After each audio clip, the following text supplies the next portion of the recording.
Obrigada, Sr. Presidente. Em nome do Grupo Parlamentar do PSD, cumprimentar o Sr. Ministro dos Negócios Estrangeiros. Ora, apesar do direito da nacionalidade ser tradicionalmente apontado como um domínio reservado à soberania nacional de cada Estado, a verdade é que o vínculo em que se traduz a nacionalidade acaba por produzir efeitos que não se limitam à ordem interna, mas também na ordem externa, podendo, inclusivamente, como já vimos, ter implicações a nível internacional, de resto, que conhece muito melhor que nós. E desta forma, este gesto de reparação histórica que se consubstanciou na atribuição da nacionalidade portuguesa aos descendentes dos judeus sefarditas em virtude da expulsão dos judeus de Portugal no século XV, certamente terá, como já vimos, efeitos a nível internacional. E, nesse sentido, temos algumas questões para colocar ao Sr. Ministro. Em primeiro lugar, como já foi referido, o gesto idêntico de reparação histórica também foi efetuado pela nossa vizinha Espanha. Sucede que, em Espanha, além de terem aplicado um limite temporal, exigiam a prova de existência de um vínculo de ligação efetiva com Espanha através de 2 exames, um exame de espanhol, outro da Constituição e da realidade sociocultural de Espanha, e nomeadamente a terem de se deslocar à Espanha para um ato formal perante o notário. Já em Portugal, a opção foi claramente diferente e mais facilitadora, sem se exigir o domínio da língua portuguesa ou qualquer deslocação a Portugal. Podemos encontrar vantagens e desvantagens em ambas as opções. No entanto, em relação à opção portuguesa, que é a que nos diz respeito, poderá questionar-se, e aliás vários professores de Direito têm questionado, esta falta de aplicação do princípio de ligação efetiva, que se trata de um princípio fundamental no direito da nacionalidade, uma vez que se entende que a nacionalidade é o vínculo jurídico que liga o cidadão a um povo, ou no nosso caso, à comunidade portuguesa. Acresce que o passaporte português é um passaporte muito interessante a nível internacional. E a primeira questão que lhe coloco é se esta forma de aquisição da nacionalidade poderá ser uma porta aberta ou utilizada apenas como um veículo com o intuito de se obter o nosso passaporte para se obter um passaporte europeu. E, em caso concreto, se tem conhecimento destas situações ou da existência destes casos. Aliás, uma vez que Portugal ocupa, em conjunto com a Suécia, a França, a Holanda e a Irlanda, o 6º lugar no ranking dos melhores passaportes do mundo, de acordo com o Henley Passport Index, o nosso passaporte permite a livre circulação e residência nos Estados-membros da União Europeia e não requer visto para se entrar em 186 países. E, nesse sentido, na esteira da nossa anterior questão, verifica que os passaportes, de onde provém grande parte dos pedidos de nacionalidade portuguesa por esta via, ocupam lugares bastante inferiores neste ranking. E ainda relacionado com o passaporte português, um dos benefícios dos titulares de passaporte português é, como já se viu, a entrada nos Estados Unidos sem visto. Porém, se tivermos um número elevado de overstayers, esta isenção de visto pode ser revista e alterada. Nesse sentido, era importante esclarecermos se um cidadão que possua 2 passaportes, ou seja, mais do que uma nacionalidade, pode entrar nos Estados Unidos com apenas um desses passaportes sem declarar a segunda nacionalidade, e nestas circunstâncias os Estados Unidos têm como saber qual é o outro passaporte ou outra nacionalidade deste cidadão, ou fica apenas registado o passaporte que apresenta à entrada e não é feito mais nenhum controle e apenas esse passaporte é que pode ficar prejudicado. Noutra vertente, parece-nos que os critérios previstos na lei para a aquisição da nacionalidade por parte dos judeus sefarditas são critérios de aferição objetiva, ou seja, assim sendo, o regulamento não pode exigir mais do que a lei exige. No entanto, perante a verificação de casos de eventuais utilizações abusivas no acesso à nacionalidade, apenas com o intuito de se obter o nosso passaporte para se obterem benefícios a nível internacional, sem que se tenha qualquer ligação nem qualquer intenção de ligação ao nosso país, não haverá outras medidas de atuação que possam ser tomadas, nomeadamente a nível internacional, e que evitem que se proceda a uma alteração legislativa? Queria ainda perguntar ao Sr. Ministro se, atendendo à forma como está a ser divulgada e publicitada a possibilidade dos descendentes judeus sefarditas adquirirem a nacionalidade portuguesa nos sites de internet, nas redes sociais, que aqui também nos expôs, apesar de ser uma forma legal, concordamos que não se trata de uma divulgação séria que honre muito a nossa nacionalidade. Além da alteração legislativa, haverá outra forma de se, entre aspas, limpar a imagem que tem sido divulgada da nacionalidade portuguesa como uma nacionalidade fácil, acessível e às vezes até em preços de saldos? E, por fim, queria perguntar ao Sr. Ministro se, a seu ver, e de uma perspectiva internacional, uma vez que nos disse na intervenção inicial entender que devemos proceder a uma alteração legislativa, em que termos é que propõe esta alteração? E, por outro lado, Eventualmente, como este ato de restituição histórica também teve benefícios, se entende que poderia ter sentido avançarmos no sentido inverso, ou seja, uma vez que as ordenações manuelinas e precisamente a mesma disposição que se aplicou à expulsão dos judeus de Portugal também se aplicou aos muçulmanos que se encontravam no nosso país, a seu ver, poderia ter sentido procedermos também a uma reparação histórica em relação a estes? Obrigada. Perguntou-me a Sra. Deputada Catarina Rocha Ferreira se nós temos indicação da proveniência, da nacionalidade de proveniência das pessoas que pedem esta aquisição e se ela corresponde a países cujos passaportes sejam menos bem qualificados do que o passaporte português na percepção internacional que existe sobre a qualidade dos passaportes, e a minha resposta é sim, sabemos, e os países principais de origem dos requerentes, Israel, Turquia e o conjunto dos países latino-americanos, são todos eles países menos bem classificados ou qualificados do que Portugal na percepção internacional da credibilidade e da fiabilidade dos passaportes nacionais. Já não posso responder com precisão às questões colocadas sobre aqueles que excedem o seu período de permanência nos Estados Unidos, chamados overstayers, porque nós não temos dados sobre quais detentores de passaporte português incorrem mais nesse excesso de permanência e, portanto, nessa irregularidade. O que sabemos é que essa é uma questão muito importante que nós acompanhamos quase dia a dia. Porquê? Porque os Estados Unidos são, e com toda a legitimidade, muito estritos na exigência de que a taxa de overstay não seja superior a 2%, se não me falha a memória, e avisam quando a taxa se aproxima disso, e já houve há 2 anos um momento em que nós tivemos que dar garantias suplementares às autoridades norte-americanas de que faríamos uma campanha de informação maciça para evitar que esse limite de excesso de estadia, de sobreestadia, fosse ultrapassado. Fizemos-la, conseguimos baixar, mas evidentemente é muito mais difícil para nós ter esse efeito, que é absolutamente essencial para mantermos a nossa posição privilegiada de não sermos sujeitos a um regime de visto na entrada para os Estados Unidos, é evidentemente muito mais difícil para nós assegurar o efeito dessas campanhas face a pessoas que são nacionais portuguesas, mas não residem em Portugal, não conhecem a língua portuguesa, não têm nenhuma ligação a Portugal e, portanto, são menos targeted pelas campanhas de persuasão e de informação que fazemos. Corrijo, a taxa de overstay permitida pelos Estados Unidos é inferior a 1,8%. Quanto à questão da comparação com o caso dos chamados netos de portuguesas, e esse não é o tema hoje, mas enquanto responsável, enquanto Ministro dos Estrangeiros, sou também responsável pela política para as comunidades e, portanto, é minha obrigação recordar às senhoras e aos senhores deputados que a legislação portuguesa exige muito mais às pessoas que são descendentes diretos de cidadãos portugueses, que são descendentes em segundo grau, portanto são netos de cidadãos portugueses, que não têm direito à filiação automática porque os respectivos pais interromperam a cadeia da descendência e, portanto, não os registaram como portugueses. Essa é a única razão pela qual não são portugueses, não por sua vontade. Declaram ter vontade de ser portugueses e, portanto, de retomar a linhagem que foi interrompida uma única vez pelos respectivos pais, numa geração, e a esses cidadãos, netos de portugueses, nós exigimos o conhecimento da língua portuguesa e exigimos provas de ligação efetiva em Portugal.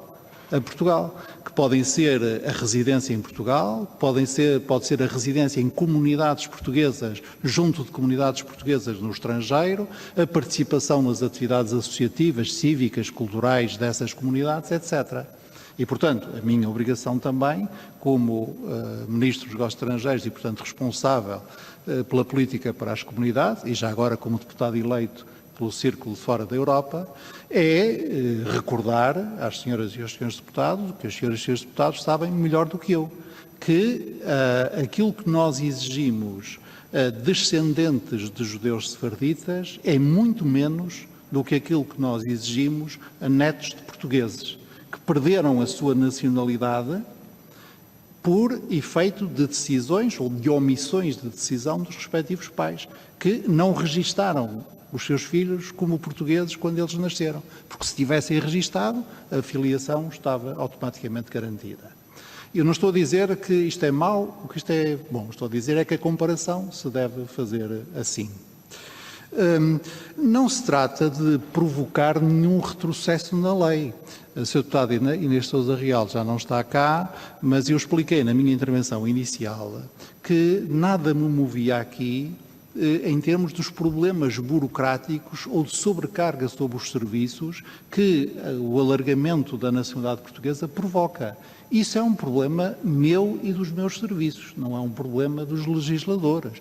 E, na minha opinião, é um bom problema. Nós temos que, e temos tido, temos que aumentar a nossa capacidade de resposta, porque, e bem, a procura tem aumentado, e é bom que a procura dos serviços consulares portugueses aumente.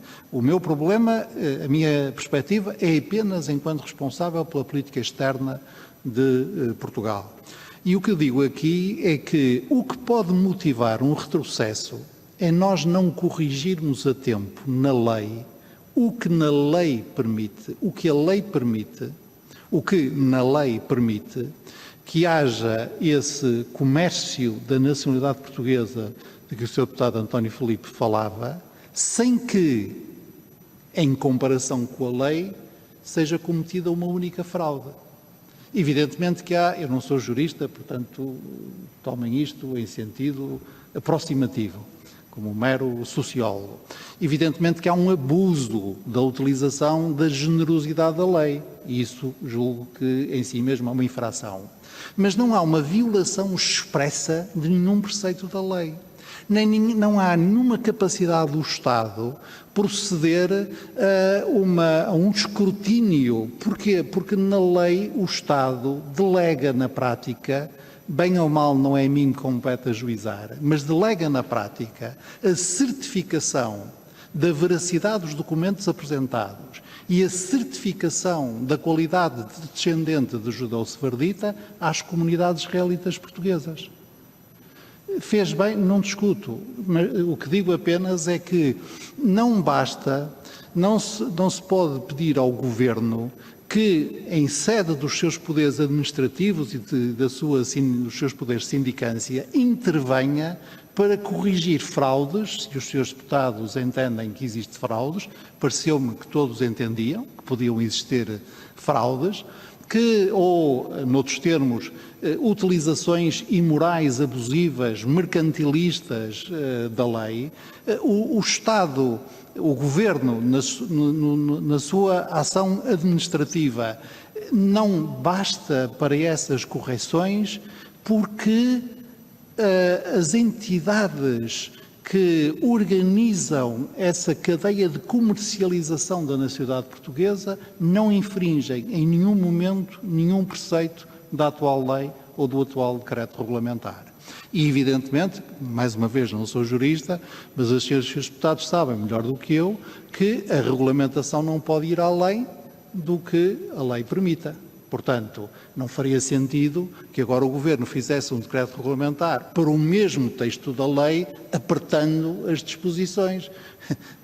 Tem que haver habilitação legal para que a regulamentação o possa fazer. E, portanto, é disso que nós estamos a tratar. Na minha opinião, posso repetir o que disse, mas cansaria os seus deputados. Na minha opinião, este gesto tomado por unanimidade pela Assembleia da República foi muito importante e é muito importante para a política externa portuguesa. E por isso mesmo é que ele não pode ser desvirtuado. Quando eu recebo telegramas como este, de já 2018, em que o embaixador me comunica que acaba de existir um processo de venda, de anúncio de venda da nacionalidade portuguesa numa operação daquelas Black Friday, e que são cada vez mais frequentes os cidadãos que se deslocam a esta secção consular, tanto na fase de preparação do pedido, quanto na emissão do seu cartão de cidadão ou passaporte, que manifestam um total desconhecimento sobre Portugal, sua cultura e história, chegando mesmo a declarar não pretender nunca visitar o nosso país, ou ali estabelecer qualquer tipo de vínculo, uma vez que o seu único e exclusivo objetivo é a obtenção de um passaporte europeu.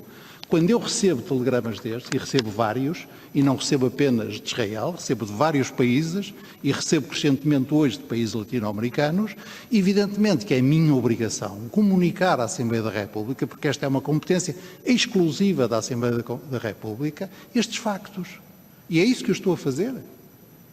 E não estou a sugerir nenhum retrocesso, pelo contrário, estou a pedir à Assembleia da República que, se bem o entender, intervenha no sentido, primeiro, de estes factos que diminuem a reputação internacional de Portugal, que prejudicam a imagem internacional de Portugal e, portanto, diminuem a minha própria capacidade de manobra como vosso representante para efeitos de política externa, para que estes elementos possam ser corrigidos a tempo e, corrigindo-os, nós possamos preservar aquele que foi o objetivo e o significado, quer simbólico, quer prático, da decisão que foi tomada nesta Casa em 2013.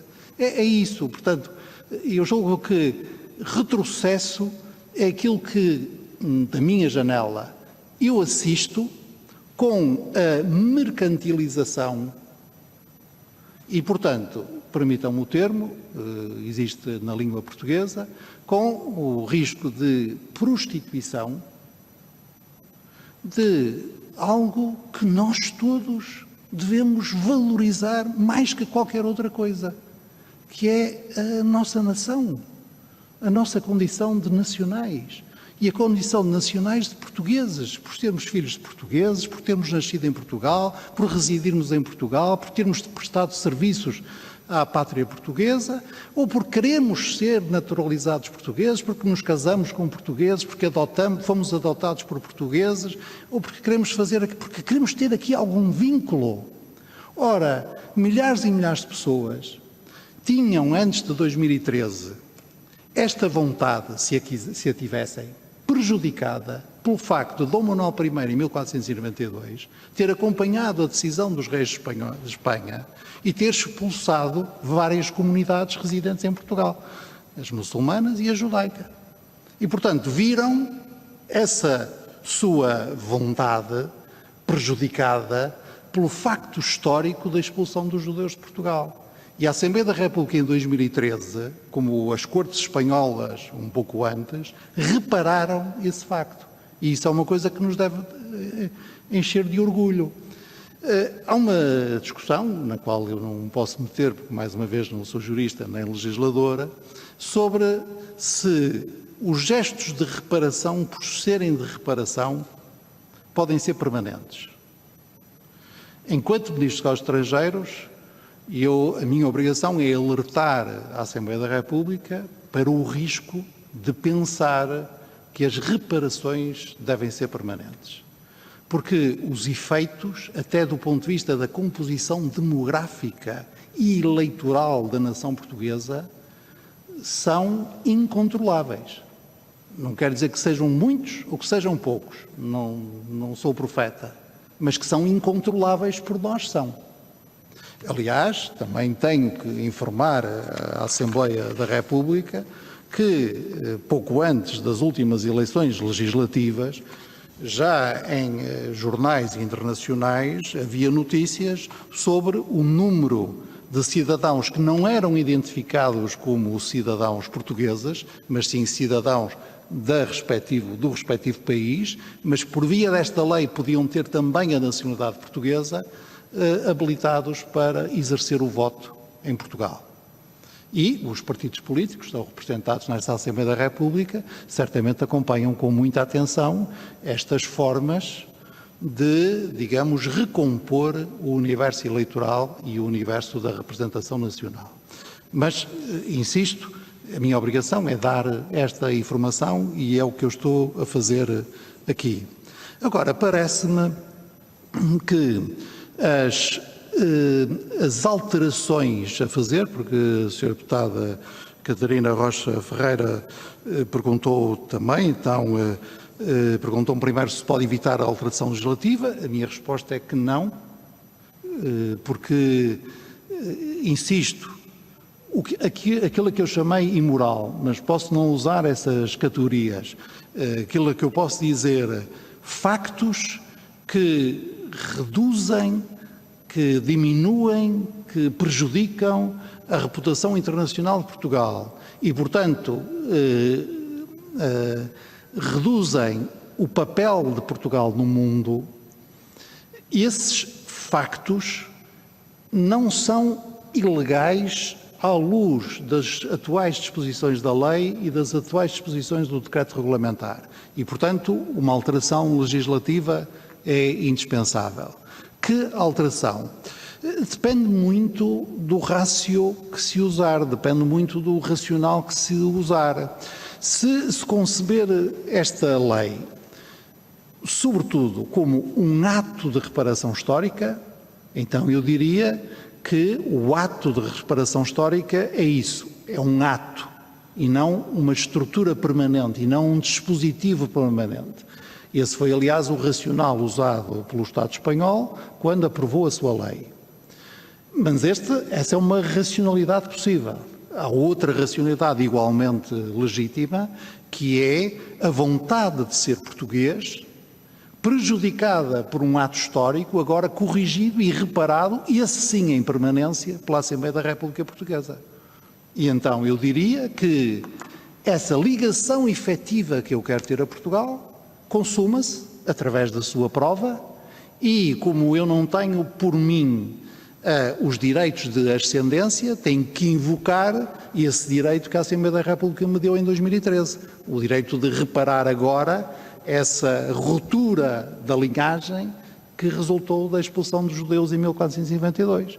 E então aí, provas de ligação objetiva como o conhecimento da língua, como o investimento em Portugal, como as deslocações periódicas em Portugal, como a residência em Portugal, etc. Todos esses elementos de ligação objetiva que a lei prevê noutras circunstâncias, designadamente no caso dos netos portugueses, podem ser invocados. Portanto, não me compete a mim decidir em vez da Assembleia da República. O que me compete a mim dizer aqui é que o papel, a imagem, a reputação em política externa não são categorias morais. São instrumentos absolutamente essenciais da nossa capacidade de influência, da capacidade de ação no mundo. O papel, como a Sra. Deputada Beatriz Gomes Dias sabe, pelo menos tão bem como eu, é aquilo que os outros atribuem a nós. E a capacidade que nós temos em virtude dessa atribuição. Isso é que é o papel social. E isso é ainda mais importante em matéria de política externa. Se Portugal, que em 2013, 2014, 2015, 2016, foi saudado como um país que fez a reparação histórica, que se reconciliou com o seu passado, que enfrentou e integrou, incorporou a sua memória, que se disse sim, nós somos um país, um Estado laico, mas um país e uma sociedade multiétnica, multirreligiosa, temos cristãos de várias proveniências, temos um fundo árabe, temos um fundo judeu e tudo isso é reconhecido. O país que ganhou imenso com esse reconhecimento não pode ver esse reconhecimento perturbado por lógicas de mercantilização da nossa nacionalidade. Nenhum de nós, julgo eu, aceita isso. que possa dizer-se português ou portuguesa e ostentar o respectivo passaporte, aquele que diz aos embaixadores de Portugal: eu só quero isto para não ter o visto nos Estados Unidos, eu só quero isto para ir para a Alemanha sempre que quiser, eu só quero isto para que os filhos que agora chegaram à idade de estudar no ensino superior possam estudar numa universidade europeia pagando muito menos do que pagariam se estivessem a estudar numa universidade norte-americana. A nacionalidade não é isto. E se generaliza a ideia de que há um país, ainda por cima um país com tamanha influência na cena internacional como é Portugal, se generaliza a ideia de que há um país em que isto é possível, em que, da mesma maneira que há as bandeiras de conveniência nos navios, também pode haver uma nacionalidade de conveniência, um passaporte que se pode usar sempre que for preciso, mas que não dá nenhuma responsabilidade inerente. A minha obrigação como Ministro dos Estrangeiros é dizer a esta Câmara que, se generaliza esta ideia, isto é um rombo no prestígio internacional de Portugal. Eu tenho essa obrigação. E é isso que eu estou a cumprir aqui. Não me compete a mim, nunca fui deputado da primeira comissão, é uma falha, e portanto não me compete a mim intervir nessa área, mas a minha obrigação é dizer isto. E não aceito, e garanto à Assembleia da República que isso não será visto como um ato de hostilidade perante o Estado de Israel. O que nos prejudica a Israel são os cartazes, aquelas coisas, os outdoors, os cartazes em frente à secção consular portuguesa que diz: compre o passaporte, nem sequer é o passaporte português, compre o passaporte europeu. Ou outros mais sofisticados, que na net dizem: não saia de casa. Não saia de casa. Em poucas semanas nós arranjamos o passaporte europeu. Não precisa saber onde é Portugal. Não precisa de saber quem era o Dom Afonso Henriques. Não precisa saber o que quer dizer saudade. Não precisa de ter ido a Portugal. Não tem que ir a Portugal. Compre. Isto não pode ser. As comunidades estão alertadas para isto. As comunidades sabem que estas práticas desvirtuam. Eu tenho conhecimento de que ambas as comunidades israelitas, mas julgo que serão ouvidas aqui também, já procederam a diligências muito firmes junto da Ordem de Advogadas em Israel para tentar conter estas práticas. E eu não estou a dizer que estas práticas sejam generalizadas. Eu estou a dizer que não, e por isso este parece-me ser um tempo adequado para nós corrigirmos estes aspectos menores da lei, para corrigirmos estes aspectos menores do regime, corrigi-los a tempo e corrigi-los não para acabar com o regime, mas sim para fortalecê-lo, para consolidá-lo, para prestigiá-lo, para tirar dele todos os benefícios que, por causa da decisão histórica tomada em 2013, nós merecemos tirar, também no domínio da política externa. É isso que eu estou a dizer. E agora tenho que dizer uma coisa que vai provar à Sra. Deputada Beatriz Gomes Dias e à Sra. Deputada Joacir Catar Moreira, que, como parecem quererem, embora eu me sinta um pouco atrapalhado quando tenho que fazer isso, a política externa não é do domínio da moral. A minha opinião pessoal é que a política externa beneficiaria muito se tivesse mais moral associada. Menos duplos standards, menos discriminações e mais preocupações éticas. Mas, enfim, fechado o parênteses, a Sra. Deputada, julgo que foi a Sra. Deputada Catarina Rocha Ferreira, fez uma pergunta inteiramente legítima e, aliás, uma pergunta de algibeira, que é porque é que não se faz um gesto igual de reparação em relação às outras comunidades que foram expulsas ao mesmo tempo, pelas mesmas razões, pelo mesmo rei. E, aliás, comunidades que pertenceram e pertencem a uma civilização que acolheu as comunidades judaicas. expulsas de Portugal. É uma matéria em relação à qual, como Ministro dos Estrangeiros de Portugal, eu tenho que dizer, infelizmente, o seguinte: não recomendo o início deste debate, pelo menos antes de ser concluído. Não recomendo o início desse debate, pelo menos antes de ser concluído este, por razões que me dispenso de apresentar, mas julgo que a Realpolitik, que existe, entre outras coisas, na política externa, também me obriga a dizer isto. Espero ter ajudado e ter respondido às questões colocadas. Portanto, não está aqui em causa nenhuma espécie de vontade que não seja a de preservar e prestigiar o regime legal português. Não está aqui nenhuma vontade de facilitar o trabalho dos consulados, não há aqui nenhuma vontade de aligeirar as tarefas da administração pública. O que há é a vontade de, a tempo, enquanto a coisa existe, está aos olhos de nós todos, mas não tem uma proporção gigantesca, intervir a tempo, intervir com um corte cirúrgico, umas alterações cirúrgicas que impeçam que a coisa cresça demasiado. Porque se a coisa crescer demasiado, quando nós darmos por ela, por impulso da nossa própria opinião pública, por pressão dos nossos parceiros europeus, pela observação, pela evidência das consequências negativas, nós corremos o risco de este regime e esta decisão histórica do Parlamento português poder ficar em perigo. Muito obrigado.